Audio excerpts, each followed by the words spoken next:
What if is a dangerous country and I never go there, said a character from a book by Christopher Hope, which really made an impact on me.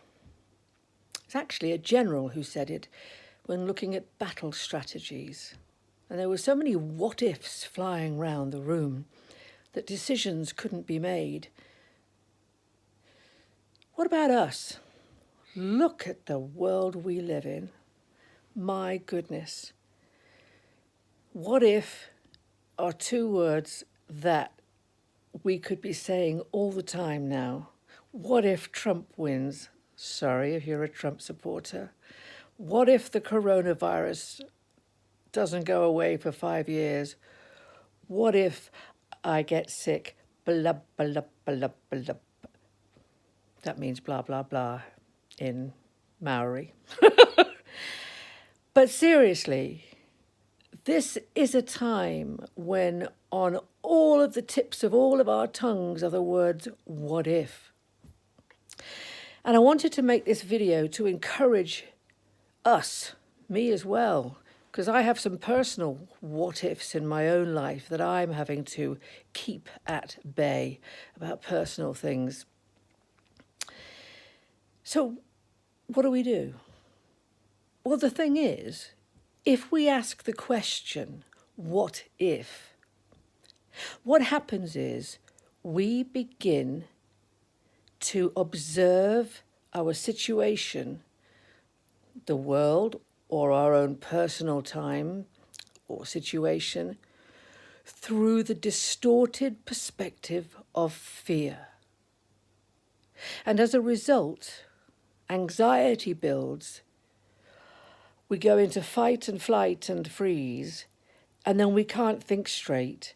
And then everything just seems a million times worse, and we find ourselves not coping very well. One thing that has stood me in good stead, even though it has been one of the steepest learning curves in my entire life, apart from learning how to do bird taxidermy. Yes, I have a jackdaw that I took 4 days to turn into a beauty with the help of the class teacher. But that's another story altogether. If we're looking at things through a distorted perspective,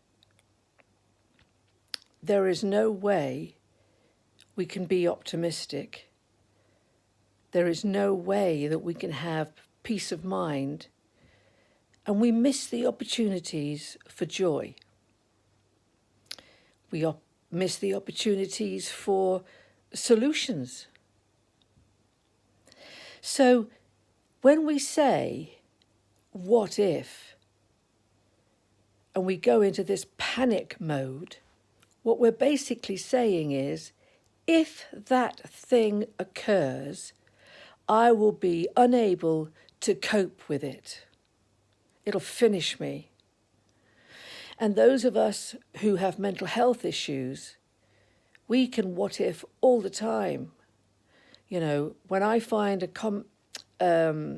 complex PTSD trigger come along and I'm managing it with my coping mechanisms, all the time in my mind are the words, what if you can't cope with this and you slip further down and you go into a dark place?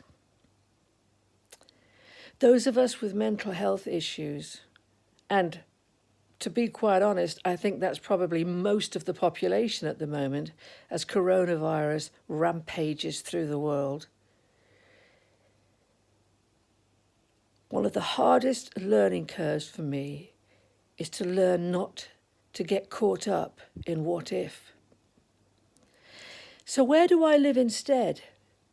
If I'm not living in what if in my mind and all this is going on, where do I live? Well, the place that I am learning constantly to live is in what is. And what is right now, the way things are, in my personal life, as well as globally, I can cope with.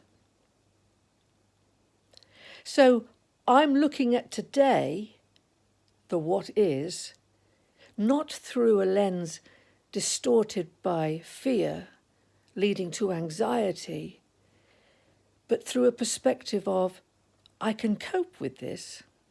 This is what is. And for most of us, hopefully, that is, I don't have COVID. I'm not being evicted. And my mind's suddenly gone blank. But, whatever your what is, and my what is, we're coping in it. Now, I had a big conversation yesterday with a loved one who's going through hard times that caused me to have a huge what if. And it dogged me. It really dogged me. And it brought me low and it led me into anxiety. So that to the point that this morning I had to have a good talk with myself while washing up. Had a good talk with myself. And I said, listen, what if is a dangerous country and you mustn't go there? Right now, what is your beloved one is coping with, and you are coping with.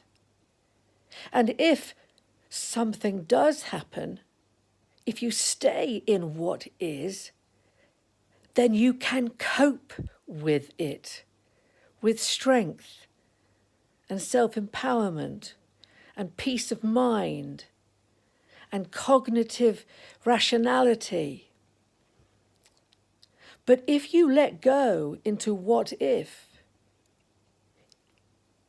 something happens, you won't be in a what is state and be of any help whatsoever to yourself or the people around you concerned, because you'll already have fallen down the rabbit hole of distorted perspective, where the Queen of Hearts is playing croquet with flamingos. So, no, we can't solve every problem. We can't solve every problem. But what we can do is keep ourselves at a place of equilibrium today. And that is by refusing to let what if dominate our thinking and distort our perspective, and to stay in what is so that we cope. I hope that helps, because I know all of us are struggling. Take care.